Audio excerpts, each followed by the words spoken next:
அனைவருக்கும் வணக்கம். இந்த வீடியோவில் நம்ம பார்க்க போகிற டாபிக் என்னன்னு பார்த்தீங்கன்னா யூனியன் எக்ஸிக்யூட்டிவ். பொலிட்டிக்கல் சயின்ஸில் வர்ற இம்பார்ட்டன்ட் டாபிக் இது. இன்னும் ஒரு 4 டாப்பிக்கில் என்டையர் பொலிட்டிக்கல் சயின்ஸே முடிய போகுது. எல்லாத்துக்கும் பிடிஎஃப் கொடுத்துறேன். எல்லாத்துக்கும் என்ன சொல்கிறது லெசன் டிக்டேட் பண்ணியாச்சு. ஓகேவா?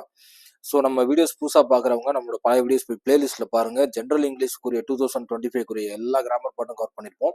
ப்ளஸ் பொலிட்டிக்கலுக்குரிய எல்லா கீவேர்ட்ஸும் கவர் பண்ணியிருப்போம். மேக்ஸிமம் 99% இதுல இருந்து மிஸ் ஆக வாய்ப்பே கிடையாது. ஸோ எல்லா பிடிஎஃபையும் டவுன்லோட் பண்ணி படிங்க. இந்த வீடியோக்களையும் பிடிஎஃப் கொடுத்துருப்பேன், மறக்காம படிங்க. இப்போ ஜஸ்ட் அனலைஸ் பண்ண கவனிங்க போதும். ஸோ இப்போ பார்த்தீங்க அப்படின்னா இந்த சாப்டர்ல யூனியன் எக்ஸிக்யூட்டிவ் அப்படிங்கிறத பார்க்க போறோம். யூனியன் எக்ஸிக்யூட்டிவ் ஃபர்ஸ்ட் எக்ஸிக்யூட்டிவ்னா என்ன, லெகிஸ்லேட்டிவ்னா என்ன, ஜுடிஷியர்னா என்ன அப்படிங்கிற சொல்லிடுறேன். எக்ஸிக்யூட்டிவ்ங்கிறது சென்ட்ரல் கவர்மெண்ட்ல ஒரு ஹை லெவல் ஆஃபீஸர்ஸ்க்கு பேர் தான் எக்ஸிக்யூட்டிவ். ஜுடிஷியரிங்கிறது சுப்ரீம் கோர்ட்டு, ஹை கோர்ட்டு, இந்த மாதிரி கோர்ட் சம்பந்தப்பட்ட விஷயத்துல இருக்கவங்க பேரு ஜுடிஷியரி. இப்போ லெகிஸ்லேட்டிவ்ங்கிற வார்த்தை எடுத்தீங்கன்னா சட்டமன்றம், பார்லிமெண்ட், இந்த மாதிரி பாராளுமன்றம், இந்த மாதிரிலாம் இருக்கு இல்லையா, இந்த மாதிரி அமைப்புல இருக்கவங்க இதுதான் யூனியன் எக்ஸிக்யூட்டிவ், லெகிஸ்லேட்டிவ், ஜுடிஷியரி. இந்த 3 விஷயம் சேர்ந்ததுதான் கவர்மெண்ட். ஓகேவா? ஸோ அதை மறந்துடாதீங்க. ஃபர்ஸ்ட் பாருங்க, இப்போ யூனியன் எக்ஸிக்யூட்டிவ் யார் பார்க்க போறோம் அப்படின்னா, union executive article 52 to 78 part 5. இந்த ஆர்டிகல் 52ல இருந்து 78 வரைக்கும் எதை சொல்லுதுன்னா, president, vice president, prime minister, council of minister, attorney general, இவங்க எல்லாத்த பத்தியும் சொல்லுது. ஓகேவா? இதை பத்தி சொல்ற ஆர்டிகல் பேர் என்ன? 52 to 78 பார்ட் 5. ஓகேவா? பார்ட் 5. நம்ம என்ன பண்ணலாம், இப்போதைக்கு ஆர்டிகல் கூட சின்ன சின்ன ஷார்ட்கட் வச்சுப்போம். ஆனா இந்த பார்ட்ஸ் தனியாகவும் ஸ்கெடியூல் தனியாகவும் ஒரு டேப்லேஷன் போட்டு அதுக்கு ஷார்ட்கட் போட்டு படிச்சுப்போம். ஏன்னா இந்த அங்கங்க வர்றது வந்து நம்ம குழப்பம். அதுக்கு ஒரேடியாக அந்த டேப்லேஷன் மாப்பாட மாட்டோம்னா இடையில நமக்கு கன்ஃபியூஷனே வராது. ஓகேவா? ஓகே, சரி. யூனியன் எக்ஸிக்யூட்டிவ்ல ஃபர்ஸ்ட் நம்ம பார்க்க போறது பிரசிடென்ட். பிரசிடென்ட்னா ஃபர்ஸ்ட் யாரு? நம்ம இந்திய நாட்டோட முதல் குடிமகன் அவர் தான் பிரசிடென்ட். ஆர்டிகல் 52 இருக்கு இல்லையா, அங்க மேலே என்ன சொன்னோம், 52ல தானே ஆரம்பிக்குது. 52 வந்து ஆஃபீஸ் ஆஃப் தி பிரசிடென்ட். பிரசிடென்ட்டோட ஆஃபீஸ், அவருடைய பத்தி சொல்ற விஷயங்கள் தான் ஆர்டிகல் 52. இது எப்படி ஷார்ட்கட் போட்டு நான் வச்சுக்கிறேன்னா, இப்ப பிரசிடென்ட் அப்படின்னு எடுத்துட்டோம்னா இந்தியாவுடைய முதல் குடிமகன். ஓகேவா? அதே சமயம் ஸ்டேட்டு, யூனியன் ரெண்டுக்குமே என்ன, இவர் தான் முதல் குடிமகன். ஓகேவா? ஸோ ஸ்டேட்டையும் தாண்டி சென்ட்ரலையும் தாண்டி ரெண்டுக்குமே பவர் இவர் தான். அதனால 2 அப்படின்னு நான் வச்சுக்கலாம். ஜஸ்ட் ஒரு சின்ன லாஜிக் இல்லாமல் தான் இருக்கு, இருந்தாலும் பரவாயில்ல. ஓகேவா? ஸோ ஸ்டேட்டு, சென்ட்ரல் ரெண்டுக்குமே ஹையர் அத்தாரிட்டி இவர் தான், பிரசிடென்ட் தான். ஓகேவா? ஓகே. அடுத்த ஃபர்ஸ்ட் சிட்டிசன், இவர் தான் ஃபர்ஸ்ட் சிட்டிசன். சொன்ன மாதிரி symbol of unity, integrity of the nation. நம்ம நாட்டுடைய முதல் குடிமகன் இவர் தான். ஒற்றுமைக்கும் அமைதிக்கும் எல்லாத்துக்கும் சிம்பிளா இவர் தான், இந்த குடிமகன் தான் இருக்கும். ஓகேவா? அடுத்த குவாலிஃபிகேஷன். ஸோ பிரசிடென்ட் ஆகிறதுக்கு என்னென்னலாம் குவாலிஃபிகேஷன் வேணும்? ஃபர்ஸ்ட் சிட்டிசன் ஆஃப் இந்தியாவா இருக்கணும், 35 இயர்ஸ் ஓல்டு கம்ப்ளீட் ஆயிருக்கணும், எலிஜிபிள் ஃபார் லோக்சபாவா இருக்கணும், நோ ஆஃபீஸ் ஆஃப் ப்ராஃபிட். அதாவது என்னன்னா, முதல்ல சிட்டிசன், அடுத்த 35 வயசு கம்பல்சரி கம்ப்ளீட் ஆயிருக்கணும். ஓகேவா? எலிஜிபிள் ஃபார் லோக்சபா, லோக்சபாக்குரிய குவாலிஃபிகேஷன் இருக்குல்ல, அது எல்லாத்துக்கும் இவர் பொருந்தினவராக இருக்கணும். ஓகேவா? அதுக்கப்புறம் எந்த வருமானமும் ஸ்டேட் கவர்மெண்ட்லோ சென்ட்ரல் கவர்மெண்ட்லோ இல்லை மற்ற ஏதாவது ஒரு இதுல இருந்தோ இவருக்கு வரக்கூடாது. ஓகேவா? இப்போ 58. ஸோ குவாலிஃபிகேஷன் வந்து 8. இது எப்படி நான் வச்சுக்கலாம்? இப்போ குவாலிஃபிகேஷன், இப்போ வண்டி ஓட்டுறப்போ ஒரு குவாலிஃபிகேஷன் வேணும், 8 போட்டு காட்டணும். ஸோ இல்லையா? இப்போ அது மாதிரி பிரசிடென்டோட குவாலிஃபிகேஷன் என்ன, 8ல முடியுதுன்னு நான் வச்சுக்கலாம். ஓகேவா? அப்போ எல்லா குவாலிஃபிகேஷனும் 8 வருமானு நமக்கு ஒரு கன்ஃபியூஸ் ஆகும். பிரசிடென்ட்டுங்கிறது என்ன சொல்றது, ப்ரெசைடிங் ஆஃபீஸர் சொல்லுவாங்க, வழிநடத்தி போறவங்க. ஓகேவா? ஸோ அப்போ அந்த வழிநடத்தி போறவங்க அப்படிங்கிற நான் வச்சுட்டா அந்த 8 ஓரளவு ஞாபகம். ஓகேவா? ஓகே. அடுத்த election of president article 54. Article 54. So இப்போ இந்த பிரசிடென்ட்டை எப்படி செலக்ட் பண்றது, இந்த எலெக்ஷன் எப்படி நடக்குது அப்படிங்கிறத பார்ப்போம். First electoral college. எலக்டோரல் காலேஜுங்கிறது ஒரு அமைப்புனா இல்லை, ஒரு என்ன சொல்றது, அந்த காலேஜுங்கிறதுல நிறைய உள்ளடக்கம் இருக்கும் இல்லையா, அதான். ஸோ அதான் electoral college. So elected members of parliament, state assembly, union territories. இதில் என்னென்னலாம் பார்ட்டிசிபேட் பண்ணோம்? பார்லிமெண்ட்டுங்கிற வார்த்தை வந்துருச்சுனாலே லோக்சபா ராஜ்யசபா ரெண்டு இன்க்ளூட் தான். ஸ்டேட் அசம்பிளின்னு ஒரு வார்த்தை வந்துருச்சுனாலே லெஜிஸ்லேட்டிவ் அசம்பிளி இன்க்ளூட் தான், லெஜிஸ்லேட்டிவ் கவுன்சில் இன்க்ளூட் தான். யூனியன் டெரிட்டரின்னு வந்துருச்சாலே யூனியன் டெரிட்டரி எல்லாமே இன்க்ளூட் தான். ஆக மொத்தம் எல்லாமே இன்க்ளூட் தான் எலக்டோரல் காலேஜில். ஆனால் ஒரே ஒரு விதிவிலக்கு, இந்த எலக்டோரல் காலேஜில் நாமினேட்டட் மெம்பர்ஸ் மட்டும் ஓட்டு போட முடியாது. புரிஞ்சுங்களா? நாமினேட்டட் மெம்பர்ஸ் வந்து ஓட்டு போட முடியாது. ஓகேவா? அவங்க மட்டும் நாமினேட்னா இவர் இந்த என்ன சொல்றது, இந்த இவங்கெல்லாம் இருக்காங்கல்ல, இந்த ஆர்ட்ஸ் அண்டு சயின்ஸு கவர்னர் நியமிக்கிறது, இங்கிட்டு பிரசிடென்ட் நியமிக்கிறது, இது எல்லாமே பார்த்தீங்கன்னா அவங்களாம் நாமினேட்டட் மெம்பர்ஸ். ஓகேவா? அவங்களுக்கு ஓட்டு போடுற பவர் கிடையாது. இப்போ ஓட்டிங் மெத்தட் எப்படி நடக்குது? ப்ரொபோஷனல் ரெப்ரஸன்டேஷன், சிங்கிள் டிரான்ஸ்ஃபரபிள் ஓட்டு, சீக்ரெட் பேலட். ப்ரொபோஷனல் ரெப்ரஸன்டேஷன் கூட உங்களுக்கு தெரியும் என்னன்னா, இவ்வளோ பேத்துக்கு இவ்வளோ ப்ரொபோஷனல் ரெப்ரஸன்டேஷன், இத்தனை பர்சன்டேஜுக்கு ஒரு ஆள் அப்படிங்கிற மாதிரி கணக்கு வரும். ஓகேவா? சிங்கிள் டிரான்ஸ்ஃபர் ஓட்டு வந்து ஒரு ஆளுக்கு ஒரு ஓட்டு அப்படிங்கிற கணக்கு. சீக்ரெட் பால்ட்டுங்கிறது என்ன பொதுப்படையாக நடக்காது, மறைமுகமாக போடுற மாதிரி தான் இருக்கும் பாலட் ஓட்டு. இதில் என்ன இன்னொன்றுனா, கோட்டா கால்குலேஷன் பாருங்களேன், 50% of total votes, 50% of total ஓட்டு வாங்கியிருக்கணும். ஓகேவா? கால்குலேஷன் படி ஒருவேளை அது 50% வரல அப்படின்னா திருப்பி ஒன் மோர் சான்ஸ் மாதிரி கொடுப்பாங்க. நீங்கள் ஒரு தடவை தான் போடணும் அதான் ரிசல்ட் அப்படிங்கிறது கிடையாது. அந்த குவாலிஃபைடு ஆகிற வரைக்கும் திரும்பி சான்சஸ் கொடுக்கப்பட்டே இருக்கும். ஓகேவா? ஸோ 50% ஆஃப் டோட்டல் ஓட்ஸு கண்டிப்பாக வாங்கி ஆகணும். இது ஒரே டைமில் தான் பண்ணி ஆகணும்னு அவசியம் இல்லை. இப்போ குவாலிஃபை 2 பேருமே ஆகலை அப்படின்னா ஸோ அகைன் திரும்ப ஒரு டிரான்ஸ்ஃபர் ஓட் நடக்கும். ஓகேவா? அடுத்த டிஸ்பியூட்ஸ். இப்போ ஏதாவது பிரச்சனை வந்துருச்சு, எலெக்ஷனில் ஏதோ பிரச்சனை அப்படின்னு தெரிவிக்கிறாங்க அப்படின்னா அது தீர்த்து வைக்கிற சுப்ரீம் கோர்ட்டாக தான் இருக்க முடியும். ஓகேவா? இப்போ நாமினேஷன் ரெக்கமெண்ட் பாருங்க, 50 ஒரு 50 பேராவது இவர் தான் வரணும் பிரசிடென்ட்டான்னு சொல்லணும். அதை ஒரு 50 பேராவது வழிமொழியணும். 50 பேர் சொல்லணும், 50 பேர் அதை ஏற்றுக்கணும். ஓகேவா? ஸோ எலக்டோரல் ரூல்ஸ் படி, பார்லிமெண்ட் ரூல்ஸ் படி 15,000 ரூபா செக்யூரிட்டி டெபாஸாக கட்டி ஆகும். செக்யூரிட்டி டெபாஸ் எவ்வளோ? 15,000. அதை மறந்துடாங்க. அடுத்த condition of president office.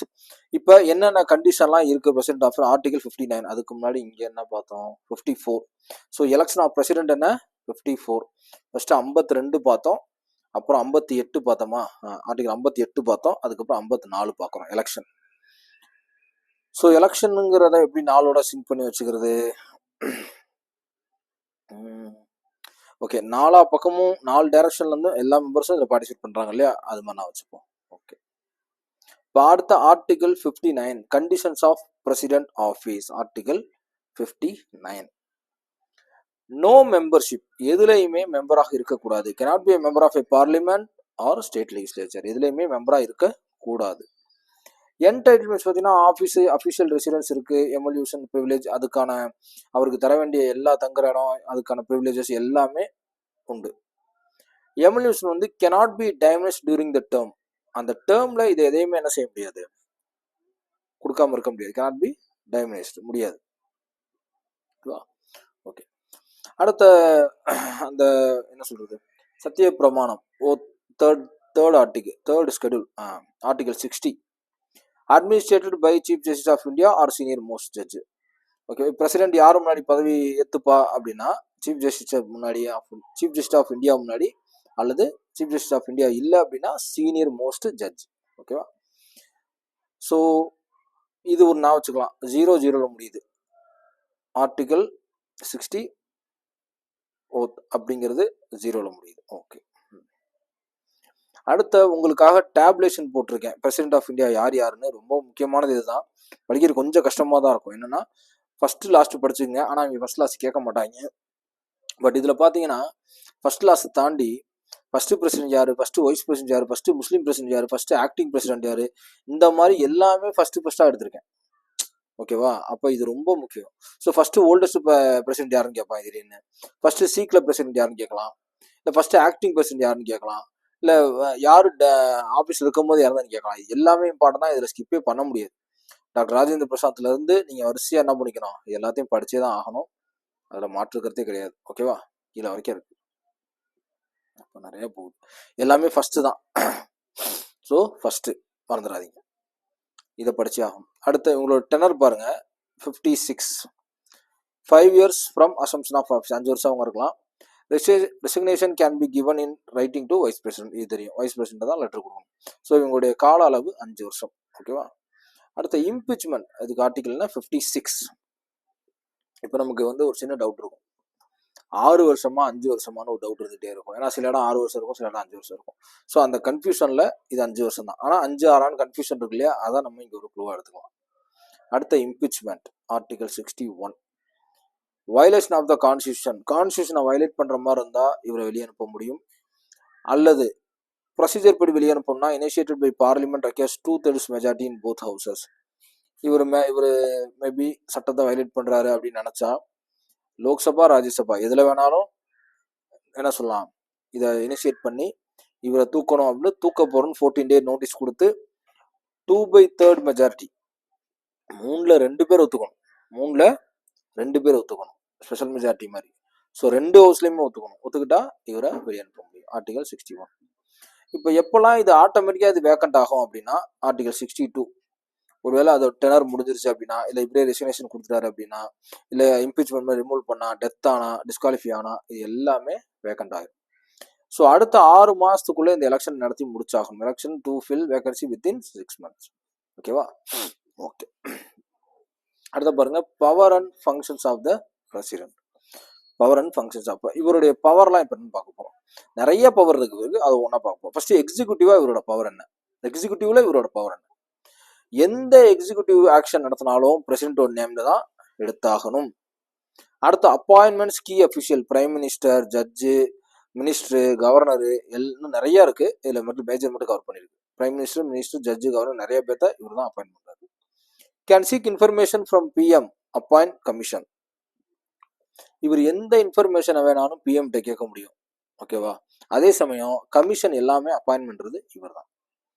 So administers union territories directly, டைரக்டாவே இவர் யூனியன் டெரிட்டரி என்ன பண்ணலாம், நிர்வாகப்படுத்தலாம் பிரசிடென்ட். ஓகேவா? அடுத்த லெகிஸ்லேட்டிவ் பவர்ஸ். சட்டமன்றத்தில் இவருடைய பவர் என்ன, சம்மன், ப்ராரோகியூ, பார்லிமெண்ட், டிசால்வ் லோக்சபா, தள்ளி வை, இல்லை கூட்டு, இல்லை வந்து இது ப்ரெசன்ட் வந்து கம்மியாக இருக்கானோ தள்ளி வைங்க அப்படின்னு எது வேணாலும் இவர் சொல்லலாம் பார்லிமெண்ட்ல. ஓகேவா? பார்லிமெண்ட்ல சொல்லலாம். ஓகேவா? அதே மாதிரி டிசால்வ் லோக்சபாவை கலைக்கிறதும் இவரால் முடியும். கேன் அட்ரஸ் பார்லிமெண்ட், பார்லிமெண்ட்டை முன்னாடி இருந்து அட்ரஸ் பண்ணுறதும் இவர் தான். Nominate members to Rajya Sabha, Lok Sabha ரெண்டுமே இவர் நாமினேட் பண்ணலாம். இவர்கிட்ட என்ன சொல்லி ஆகணும், பீரியட் ரெக்கமெண்டேஷன் கொடுத்தே ஆகணும். பில்லு சம்மந்தப்பட்டு ஏதாவது பாஸ் பண்ணோம் அப்படின்னா இவரால் என்ன பண்ண முடியும், ப்ராமல்கேட்ஸ் ஆர்டினன்ஸ், ஆர்டினன்ஸை இவரால் அமல்படுத்த முடியும் சட்டமன்றத்தில். ஓகேவா? ஓகே. அடுத்த பார்டனிங் பவர்ஸ் 72. ஆர்டிகல் மட்டும் தனியாக ஷார்ட் போட்டுக்கலாம். ஃபர்ஸ்ட் இப்போ கதையை கவனிச்சிடும். என்னென்ன மன்னிப்பு பாடன் அப்படிங்கிறது என்னன்னா, removes both sentence and convictions. ஒரு மேலே இப்போ ஒரு குற்றம் சுமத்தப்பட்டிருக்கு அப்படின்னா அதை என்ன செய்ய முடியும், அதை இவரால் ரீகரெக்ட் பண்ண முடியும். ஸ்டே ஆஃப் எக்ஸிகியூஷன், ரிட்ரைவ் அப்படிங்கிறது நிப்பாட்டி வைக்கிறது. Respite, reduces severity of punishment due to special factors. சில காரணங்களால சிவியர் பனிஷ்மெண்ட் இருக்கவங்களுக்கு குறைக்க வைக்கலாம். Reduce sentence length, remission, reduce sentence length. Commutation, substitutes a lighter punishment. இவர் வந்து சஜஸ்ட் பண்ண முடியும். எப்படின்னா இவ்வளோ தண்டனை தேவையில்ல, கொஞ்சம் கம்மியாக கொடுங்க அப்படின்னு. இந்த கவர்னர் நம்ம வந்து மன்னிப்பு கடிதம்லாம் கொடுப்போம், ஞாபகம் இருக்குங்களா? அதுதான் இது இவர் நினைச்சா என்ன சொல்ல முடியும், மன்னிப்பு வாங்கி தர முடியும், தண்டனையை குறைக்க சொல்ல முடியும், இல்லை அப்படின்னா இல்லை தண்டனை நிறுத்தி வைங்க அப்படின்னு சொல்ல முடியும், இல்லை அப்படின்னா தண்டனை தள்ளி போடுங்க அப்படின்னு சொல்ல முடியும். இந்த மாதிரி நிறைய பவர் வந்து இவருக்கு ஜுடிஷியரில் இருக்கு. அதான் பாடன் பவர்ஸ் சொல்றது. இப்போ டைரக்டா ஜுடிஷியல் பவர்ஸ். ஜுடிஷியலை பொறுத்த வரைக்கும் டைரக்டா இவர் தான் சீஃப் ஜஸ்டிஸ் அப்பாயின்ட் பண்றது, இவர் தான் judges of supreme court appoint பண்றது தான், அண்ட் ஹை கோர்ட்டுக்கு ஜட்ஜ் அப்பாயின்ட் பண்றதும் இவர் தான். ஓகேவா? Can seek advice from supreme court. Supreme கோர்ட்டுக்கிட்ட இவர் அட்வைஸ் வாங்கிக்க முடியும். எனக்கு சில டவுட்டா இருக்கு, நீங்க வாங்க, எனக்கு சில இதை கரெக்டா சொல்லித்தாங்க அப்படின்னு சொல்ல முடியும். இந்த லா படி இதை செய்ய முடியுமா அப்படின்னு சுப்ரீம் கோர்ட்டை இவர் கண்டிப்பா கேட்டுக்க முடியும். அடுத்த டிப்ளமேட்டிக் பவர்ஸ் அப்படின்னா நெகோட்டியேட்ஸ் ட்ரீட்டிஸ், சென்ட் ரிசீவ் டிப்ளமேட்ஸ். ட்ரீட்டிஸ்னா அந்த எல்லை இருக்கு இல்லையா, ட்ரீட்டிஸ் அதான் எல்லைன்னு சொல்லுவாங்க. அதை வந்து கூட்டுறது குறைக்கிறது அந்த மாதிரி இதெல்லாம் இவரால் செய்ய முடியும். சென்ட் டிப்ளமேட்ஸ், ஒவ்வொரு ஃபாரின் கண்ட்ரிஸ்க்கும் அந்த மாதிரி டிப்ளமேட்ஸ் அனுப்புவாங்க இல்லையா, அதை அனுப்புறது வரவேற்கிறது எல்லாமே இவர் தான். மிலிட்ரியில் இவரோட பவர் என்ன இருக்குன்னா, இவர் தான் supreme commander of defence of force. எல்லாத்துக்கும் சுப்ரீம் கமாண்டர் இவர் தான் மிலிட்ரி சீஃப் அப்பாயின்ட் பண்றாரு. வார் இருக்கணுமா இல்லையான்னு முடிவு பண்றது இவர் தான். அமைதியை முடிவு கொண்டாடுறது இவர் தான், வித் பார்லிமெண்ட் அப்ரூவலோட. இது எல்லாமே வித் பார்லிமெண்ட் அப்ரூவலோட. ஓகேவா? ஓகே. அடுத்த எமர்ஜென்சி பவர் நீங்க படிச்சிருப்பீங்க. National emergency 342, war aggression, rebellion. Constitution emergency, article failure of the state machinery. Financial emergency, threat to financial stability 3 தடவை டிக்ளேர் பண்ணியிருக்காங்க. 62, 71, 75 இன்டர்னல் டிஸ்டர்பன்ஸ். ஓகேவா? ஓகே. ஸோ அடுத்த விட்டோ பவர் அப்படிங்கிறது என்னன்னா, இந்த பில்லு சம்பந்தமான விஷயங்கள் இருக்கு இல்லையா, அதான் அப்சல்யூட் விட்டோங்கிறது withhold assent to the bill. இவரால் என்ன செய்ய முடியும்? பில்லை நிப்பாட்டி வைக்க முடியும்.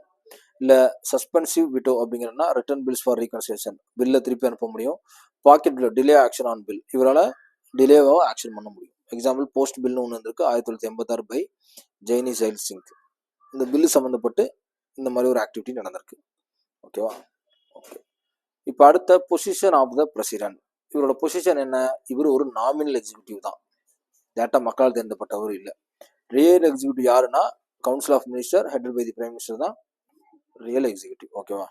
இந்த குயிக் டைஜஸ்ட் சம்மரிங்கிறது கொஞ்சம் இம்பார்ட்டன்டான இது. என்ன அப்படின்னா, இந்த விவி கிரி எலக்டட் அஸ் இண்டிபெண்டன்ட் பிரசிடென்ட் 1969, நீலம் சஞ்சீவி ரெட்டி எலக்டிவ் அன்ஆப்போசிட் 1977, ஜஸ்டிஸ் மிதி ஹிதாய் உல்லா acted as president twice 1969 and 82. ஓகேவா? ஸோ இது எல்லாமே ஒரு சின்ன சின்ன இவங்களுக்கு என்னன்னா ஒரு ஹைலைட் இருக்கு. இண்டிபெண்டா president elected as independent president, இவர் எலக்டட் அன்ஆப்போசிட் பிரசிடென்ட். இவர் ஆக்சுவலா ஹிதாய் உல்லானா சுப்ரீம் கோர்ட் ஜட்ஜு. ஓகேவா? சீஃப் ஜட்ஜுன்னு நினைக்கிறேன். அவர் இடையில ஒரு 2 தடவை என்ன பண்ணியிருப்பாரு, பிரசிடெண்டா ஆக்ட் பண்ணியிருப்பாரு. அதனாலதான் இவங்க எல்லாம் ஒரு முக்கியமான ஆளு அப்படின்னு சொல்லி இந்த இடத்துல சேர்க்கப்பட்டிருக்கு. சரியா? ஓகே. இப்போ ஓரளவு நம்ம என்ன பண்ணியாச்சு, பொலிட்டிக்கல் சயின்ஸ்ல இருக்க யூனியன் எக்ஸிக்யூட்டிவ்ல பிரசிடென்ட்டை பார்த்தாச்சு. என்ன பார்த்தாச்சு? பிரசிடென்ட் பார்த்தாச்சு. இப்போ அடுத்த வைஸ் பிரசிடென்ட் பார்க்க போறோம். ஆனால் வைஸ் பிரசிடென்ட் பார்க்கறதுக்கு முன்னாடி இங்கே நிறைய ஆர்டிகல்ஸ் நேம் வந்திருக்கு, நிறைய என்ன வந்திருக்கு, இயர் வந்திருக்கு. இது ரெண்டையும் கண்டிப்பாக நம்ம என்ன செஞ்சாகணும், மனப்பாடம் பண்ணியே ஆகணும். ஓகேவா? ஓகே. ஃபர்ஸ்ட் இதை ஜஸ்ட் ரீகால் மாதிரி பண்ணிட்டு வந்துடுவோம், அதுக்கப்புறம் வைஸ் பிரசிடென்ட் போய்க்கலாம். இந்த கதைலாம் ஓரளவு மனப்பாடம் பண்ணியிருக்கோம் இப்போ. ஸோ ஆர்டிகல் நான் சொன்ன மாதிரி 52 to 8 இதுதான் யூனியன் எக்ஸிக்யூட்டிவ் சொல்லி பார்ட் 5, 52 to 8. ஓகேவா? ஸோ 2லேருந்து ஆரம்பிக்கிறது மட்டும் ஞாபகம் வச்சுக்கோங்க, அது போதும். ஓகேவா? யூனியன் எக்ஸிக்யூட்டிவ் யாரு? சென்ட்ரல் ஸ்டேட் எல்லாத்துக்குமே எக்ஸிக்யூட்டிவ் இவங்க தான் அப்படிங்கிற மாதிரி. ஏற்கனவே சொன்னா பிரசிடென்ட் 2 பேத்துக்கும் பிரசிடென்ட் இவர் தான் அப்படிங்கிறது. 58ங்கிறது வண்டி எப்படி குவாலிஃபை ஆகுதோ அது மாதிரி இவர் நம்மளை ப்ரெசைட் பண்ணி ஓட்டுறதுக்கு குவாலிஃபைடு. அடுத்து 54ங்கிறது 4 டேரக்ஷன்லேருந்து ஓட்டு போடுவாங்க, அதனால இவர் பிரசிடென்ட் ஆகிறாரு. இப்போ அடுத்து 59 condition of president office. Condition of president office இது எப்படின்னா வச்சுக்கலாம், பிரசிடென்ட் ஆஃபீஸில் இந்த கண்டிஷன்ஸ்லாம் இருக்குது அப்படின்னு சொல்கிறாங்க. 9 என்ன வச்சுக்கலாம், பிரசிடென்ட் ஆஃபீஸ். பிரசிடென்ட் ஆஃபீஸில் எப்போயும் 9 மணிக்குள்ளே போயிடணும்னு சொல்லிடலாம். எப்படி நமக்குலாம் பஞ்சுவாலிட்டி டைம் வச்சுருக்காங்களா ஆஃபீஸில், அந்த மாதிரி கண்டிஷன் 9க்குள்ளே விசிட் பண்ணிடணும் அப்படிங்கிற மாதிரி ஒரு ஜஸ்ட் ஒரு ஸ்டோரி வச்சுக்கலாம். அடுத்த இங்கே 0060 அது சொன்ன ஞாபகம் இருக்கு. அடுத்த பார்த்தோம்னா 56 டெனர் 5 6 அப்போ 5 வருஷம் அப்படிங்கிறது ஞாபகம் இருக்கு. 61 ஓகே இம்பீச்மெண்ட். 62 வேகன்சி. ஓகே இது 2 வரிசையா இருக்கு, அதை வச்சுக்கோங்க, நான் வச்சுக்கலாம். 61 62 ஓகேவா? 1 2 வழியில இவங்க வெளியே அனுப்பலாம் இல்லையா? ஒன்று தப்பு செஞ்சு வெளியே அனுப்புறது, இன்னொன்று அதுவாக வேக்கண்ட் ஆகுறது. ஓகேவா? Okay. Article 72 pardoning powers. Okay 2ன்னு இருக்கு, என்ன வச்சுக்கலாம், 7 பார்டனிங் பவர்ஸ். ஓகே சரி ஓகே. இது ஒரு தண்டனையை 2வது தடவை இவர் சஜஸ்ட் பண்ணி தானே மாத்துறாங்க. அதை ஒரு சின்ன லிங்கா வச்சுக்கலாம். 2வது தடவை விட்டு ஒப்பீனியனால தானே மாத்துறாங்க அப்படின்னு நான் வச்சுப்போம். அடுத்து என்ன இருக்கு, 352 350 360 ஃபைனான்சியல் எமர்ஜென்சி 0 ஆயிருமோ, இது முன்னாடியே படிச்ச ஷார்ட்கட். 0 ஆயிருமோ அப்படின்னு ஃபினான்ஷியல் ஸ்டெபிலிட்டி பார்ப்போம். 3 கான்ஸ்டியூஷனல் எமர்ஜென்சி 356 ஸ்டேட்டோட மிஷினரி ஃபெயிலியர் ஆகிறது, அதான் constitutional emergency. National emergency state எமர்ஜென்சின்னு சொல்லலாம். National emergency 352. நேஷனல் எமர்ஜென்சி எப்பெல்லாம் வரும் அப்படின்னா வார் நடந்தால் வரும், இல்லை அக்ரஷன் ரிபிலியன் அந்த மாதிரி நடந்தால் வரும். இது ஸ்டேட் கண்ட்ரோலில் இல்லைன்னா வரும், இது ஃபைனான்ஷியலில் ஸ்டெபிலிட்டி இல்லைன்னா வரும். இதெல்லாம் வந்ததே கிடையாது நினைக்கிறேன் ஃபைனான்ஷியல் எமர்ஜென்சிலாம். 3 தடவை ஆயிருக்கு. எப்போன்னா 62 71 75. ஓகேவா? எல்லாமே நேஷனல் எமர்ஜென்சி தான். 62 71 75 ஓகேவா? இன்டர்னல் டிஸ்டர்பன்ஸ்னால. ஓகே, அடுத்த விட்டு போவர் சொன்ன மாதிரி தான் இது எல்லாமே தெரியும். பில் வந்து 1986 இதெல்லாம் வச்சுக்கோங்க. பொசிஷன் இதுவும் ரொம்ப முக்கியம். இதில் இப்போ என்னென்னலாம் முக்கியம்னா, அந்த ஃபஸ்ட்டு பிரசிடென்ட் யார், ஃபஸ்ட்டு இது அது ரொம்ப முக்கியம். இவங்களும் ரொம்ப முக்கியம். இவங்களுக்குலாம் ஒரு தனி சிறப்பம்சம் இருக்குது, அதனால தான் தனியாக எடுத்து கொடுத்துருக்கு. ஓகேவா? ஓகே, அடுத்த வைஸ் பிரசிடென்ட். இப்போ 62ஓட முடிஞ்சா? ஆமாம், 62 வந்து வக்கேஷன், அந்த இடம் வந்து காலி ஆகிறது, வக்கேட் ஆகிறத பற்றி சொன்னோம். இப்போ ஆர்டிகல் 63லேருந்து வைஸ் பிரசிடென்ட் ஆரம்பிக்குது. ஸோ ஆர்டிகல் 63 வந்து என்ன சொல்லுது, வைஸ் பிரசிடென்ட் பற்றி சொல்லுது. Article 63 establish of the office of the court. இதை எலக்ட்ரல் பண்ணுறது யார் யார்? Elected and nominated members of both house of the parliament. இதில் நாமினேட்டட் மெம்பர்ஸ்க்கு என்ன இருக்கு, உரிமை இருக்கு. வைஸ் பிரசிடென்ட்டுக்கு நாமினேட், ஆனால் அதில் நாமினேட்டட் மெம்பர்ஸ்க்கு உரிமை இல்லை. அதை ஞாபகம் வச்சுக்கோம். அடுத்த இதில் ஏதாவது பிரச்சனை இருந்தாலும் சுப்ரீம் கோர்ட் தான் தீர்த்து வைக்கும். இதோட குவாலிஃபிகேஷன் அதே தான், சிட்டிசன் ஆஃப் இந்தியாவாக இருக்கணும், 35 இயர்ஸ் முடிச்சிருக்கணும், qualified of Rajya Sabha membership, no profit வாங்கணும். அது வந்து லோக்சபா மெம்பர்ஷிப் ஈக்குவலாக இருக்கணும், இது ராஜ்யசபா மெம்பர்ஷிப் ஈக்குவல். இவரு தான் என்ன, ராஜ்யசபாவோட சேர்மனும் கூட, கீழே படிப்போம். ஓகே, இவரோட ஓத் என்ன எடுத்துக்கிறோம்னா, அட்மினிஸ்ட்ரேட் பை தி பிரசிடென்ட் முன்னிலைமை எடுத்துக்கிற மாதிரி இருக்கும். ஆர்டிகல் 69. கண்டிஷன் ஆஃப் ஆஃபீஸ் என்ன, cannot be member of a parliament, state legislature எதுலையுமே இருக்கக்கூடாது. cannot be a member of parliament or a state legislature. Okay, cannot hold any office or profit. Okay, இதெல்லாம் வச்சுக்கலாம். ஆனால் இவர் ராஜ்யசபாவோட சேர்மன் இவர். ஓகேவா? இவர் மெம்பர் தான் இருக்கக்கூடாதுங்கிறாங்க, ஆனால் அவர் சேர்மனாக இருக்கலாம் அப்படிங்கிற மாதிரி அர்த்தம். டேர்ம் ஆஃபீஸ் எவ்வளோ, அதே மாதிரி 5 வருஷம். ரெசிக்னேஷன் ஆஃப் பிரசிடென்ட்டை கொடுக்கணும். Can be removed by Rajya Sabha through resolution passed by absolute majority and agreed by Lok Sabha article 67B. இவரை ரிமூவ் பண்ணோம் அப்படின்னா ராஜ்யசபாவில் இம்ப்ளிமெண்ட் கொடுத்து சொல்யூஷன் பாஸ் பண்ணி, ரெசல்யூஷன் பாஸ் பண்ணி, அதுக்கப்புறம் லோக்சபாவோட ஒப்புதல் வாங்கி 67B படி இவரை வெளியே அனுப்ப முடியும். Reelection possible for any number of terms. உடனடியாக அவங்க டைம் வச்சுருந்தாங்க இல்லையா, இங்கே அப்படி கிடையாது, பாசிபிள் எப்போ பண்ணணுமோ அப்போ பண்ணிடலாம். இது எப்போல்லாம் வேக்கண்ட் ஆகும், அது டைம் எக்ஸ்பைரி ஆயிடுச்சுன்னா, ரெசிக்னேஷன் கொடுத்தா, ரிமூவ் ஆனால் டெத் ஆனால், அது நமக்கு தெரியும். Election must be held before expiry terms as soon as possible after a vacancy. முடிஞ்சளவு எவ்வளோக்கு எவ்வளோ சீக்கிரம் வைக்கணுமோ வைக்கணும். New vice president holds office for a full 5 year term. Okay, 5 year term அவர் புது பிரசிடென்ட், இடையில போனாலும் அடுத்த ஃபுல் 5 இயர் டேர்ம் அவர் இருக்கிற மாதிரி இருக்கும். ஓகேவா? அடுத்த எமல்யூஷன்ஸ் பாருங்க. சேலரி வந்து 4 lakh per month as vice president. X official chairman Rajya Sabha 1,25,000 month. நம்ம வைஸ் பிரசிடென்ட் ஆயிடலாம் போல இருக்கு, 2 சம்பளம். ஏன்னா வைஸ் பிரசிடென்ட் தான் சேர்மனாகவும் இருக்க முடியும் ராஜ்யசபாவுக்கு. அப்போ வைஸ் பிரசிடென்ட் இருக்கிறதுக்கு ஒரு 4 லட்சம், ராஜ்யசபாவில் சேர்மனாக இருக்கிறதுக்கு ஒரு 1.25 லட்சம், அப்போ மொத்தம் 5.25 லட்சம். நமக்கு ஒரு சம்பளம் வாங்குறது கஷ்டமா இருக்கு. ஓகே, டபுள் சேலரி வாங்குற அப்படி. அடுத்த பவர்ஸ் அண்ட் ஃபங்க்ஷன்ஸ். இவரோட பவர்ஸ் ஃபங்க்ஷன்ஸ்லாம் என்ன அப்படின்னு பார்க்க போகிறோம். என்னன்னா, இவர் தான் எக்ஸப்டிவ் சேர்மன் சொன்ன மாதிரி ராஜ்யசபாவுக்கு. Acts as president case of vacancy இந்த president office for up to 6 months. ஒருவேளை பிரசிடென்ட் வேகன்சி ஆச்சுன்னா இவர் போய் 6 மாதம் வேலை பார்க்குற மாதிரி இருக்கும் மேக்ஸிமம். அடுத்த deputy chairman of Rajya Sabha takes over if vice president acts the president. ஒருவேளை வைஸ் பிரசிடென்ட் வந்து பிரசிடென்ட் ஆக்ட் பண்ணால் டெப்யூட்டி சேர்மனாக இது பண்ணுவார். ஓகேவா? அதான்.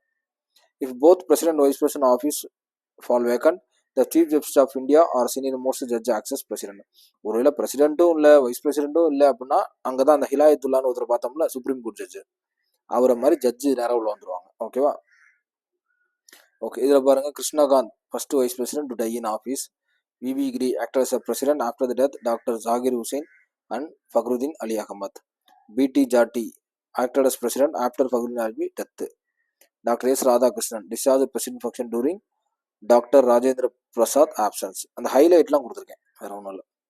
ஹைலைட்னா என்னென்னலாம் ஹைலைட் நடந்துச்சு அப்படின்ட்டு. ஃபர்ஸ்ட் வைஸ் பிரசிடென்ட் இறந்தவர், இதெல்லாம் இந்த யூனிட்லேயே எனக்கு தெரிஞ்சு ரொம்ப முக்கியம் இதாங்க. ஏன்னா இவனுங்க வந்து என்றைக்குமே இந்த வாட் இஸ் வாட் கேள்வியெல்லாம் கேட்கறதே கிடையாது, டஃப்பாக கேட்கணுன்ட்டு. ஓகேவா? அந்த மாதிரி ஸ்டோரிக்குள்ள தான் போய் கதை கேட்டுட்டு இருக்கானுங்க. ஸோ அதை மறந்துடாதீங்க. So list of vice presidents எடுத்திருக்கா. ஃபுல்லாக பார்த்தீங்கன்னா அந்த first vice president, shortest tenure யார் இருந்தா, எத்தனை பேர் இருந்தாங்க, இது லிஸ்ட் ஆஃப் வைஸ் பிரசிடென்ட் ஃபுல்லாக எடுத்திருக்கேன். இதை கண்டிப்பாக படிச்சே ஆகணும். அடுத்த prime minister. So prime minister அப்படிங்கிறது தெரியும், பிரசிடென்ட் வைஸ் பிரசிடென்ட் அடுத்த பிரைம் மினிஸ்டர். ஆர்டிகல் 75 வந்து prime minister appoint by the president அப்படின்னு சொல்லுது. பிரைம் மினிஸ்டர் அப்பாயின்ட் பண்ணுறது யாரு? பிரசிடென்ட். பிரைம் மினிஸ்டர் பற்றி சொல்கிறதும் ஆர்டிகல் 75 தான். இதோட ஓத் அண்ட் டேர்ம் என்ன? அட்மினிஸ்ட்ரேட் பை தி பிரசிடென்ட் முன்னாடி no fixed term hold office during the president pleasure. இதுக்கு முன்னாடி என்ன சொல்ற பதவி பிரமாணம் எடுத்துக்கிறது பிரசிடென்ட் முன்னாடி தான். லோக்சபா கலையிற வரைக்கும் இது வச்சுக்கலாம். ஓகேவா? அடுத்த சேலரி அண்ட் அலவன்ஸ் திட்டமிடு பார்லிமெண்டோடைய ரூல்ஸ் படி அவர் சேலரி அண்ட் அலவன்ஸ் கொடுக்கப்படும். அடுத்த powers and functions in relation to council of minister. Council of மினிஸ்டருக்கும் இவருக்கு தான் பயங்கர இணைப்பே இருக்கும். ஏன்னா ஃபுல்லாக அலாகேட் பண்ணுறது, ரீஷபிள் பண்ணுறது, பொறுப்பை எல்லாமே இவர் தான். போர்ட்ஃபோலியோ துறை மாற்றி கொடுக்கறது. Can ask minister to resign or advise the president for dismissal. நீ ரிசைன் பண்ணிக்கணும்னு சொல்லலாம், இல்லை பிரசிடென்ட் போய் உங்களுக்கு டிஸ்மிஸ் பண்ணுங்கன்னு சொல்லலாம் minister. Presides over COM meeting and influence decision. அதாவது கவுன்சில் ஆஃப் மினிஸ்டர் மீட்டிங் நடக்கும் போது அதை முன்னிலை எடுத்து வழி நடத்துறது இவர் தான். இன்ஃப்ளூயன்ஸ் பண்ணுறது இவர் தான். Can collapse the council of minister by resigning. இவர் என்ன செய்ய முடியும்? Can collapse the council of by resigning. ரிசைனிங்னால இவர் என்ன பண்ண முடியும்? அந்த கவுன்சில் ஆஃப் மினிஸ்டரை மாற்றி அமைக்க முடியும். அதை சொல்கிறாங்க. அடுத்த இன் ரிலேஷன் டு த பிரசிடென்ட்டுக்கும் இவருக்கு என்ன relation? Article 78 communicate all decision of COM regarding union administration and legislation proposal to the president. இவர் தான் பிரசிடென்ட்டுக்கு கவுன்சில் ஆஃப் மினிஸ்டர் என்ன நடக்குது, ஸ்டேட்டில் என்ன நடக்குது அப்படிங்கிற எல்லா விஷயத்தையும் என்ன சொல்லணும்? தெரிய வைக்க முடியும். ஓகேவா? மினிஸ்டரில் என்ன நடக்குது அப்படின்ட்டு. அடுத்த advices the president can appointment CAG, attorney general, UPSC, election commission etcetera. இவர் வந்து சஜஸ்ட் பண்ணலாம் பிரசிடென்ட்டுக்கு, இவங்கள போடுங்க, சிஏஜி இவங்கள போடுங்க, அட்டார்னி ஜெனரல் இவங்கள போடுங்க, யூபிஎஸ்சிக்கு இவங்கள போடுங்க, எலெக்ஷன் கமிஷன் இவங்கள போடுங்கன்னு சொல்லி இவர் சஜஷன் அட்வைஸ் கொடுக்கலாம். Submit matters for COM consideration when required. Submit matters for COM consideration. அதாவது கவுன்சில் ஆஃப் மினிஸ்டரில் சில முடிவுகள் எடுக்கப்பட்டிருக்கும் இல்லையா, அது எல்லாமே இவர் என்ன தான் பண்ணி ஆகணும்? பிரசிடென்ட்டுக்கு முன்னாடி உட்காந்து தேவைப்பட்டா சொல்லியே ஆகும். List of prime ministers of India. Jawaharlal Nehru first, இதெல்லாம் கூட உங்களுக்கு தெரியும். ஸோ எல்லா லிஸ்ட்டும் எடுத்திருக்கேன். இந்திரா காந்திலேருந்து எல்லாத்தையும் எடுத்திருக்கேன். இதில் ஃபுல்லாக படித்து ஆகணும் கண்டிப்பாக. கடைசியாக ஐயா நரேந்திர மோடி அவர்கள் ப்ரெசண்ட் இப்போ வரைக்கும். ஓகேவா? ஓகே, படித்தே ஆகணும். அடுத்த யூனியன் கவுன்சில் ஆஃப் மினிஸ்டர் அப்படின்னா என்ன? இது வந்து minister appoint of ministers by the president தான் அப்பாயின்ட் பண்ணுறாரு. ஆனால் advice on the prime minister பேரில். ஓகேவா? இவங்களுடைய ஓத் அண்ட் சேலரி என்னன்னா பிரசிடென்ட் முன்னாடி தான் நடக்கும். சேலரி வந்து பார்லிமெண்ட் படி அதே தான்.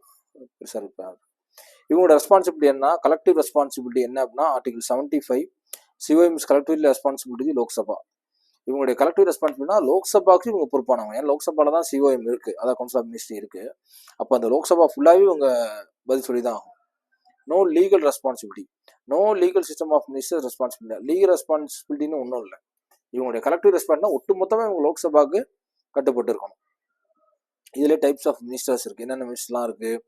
கேபினெட் மினிஸ்டர் இருக்கு, மினிஸ்டர்ஸ் ஆஃப் ஸ்டேட் இருக்கு, டெபுட்டி மினிஸ்டர் இருக்கு.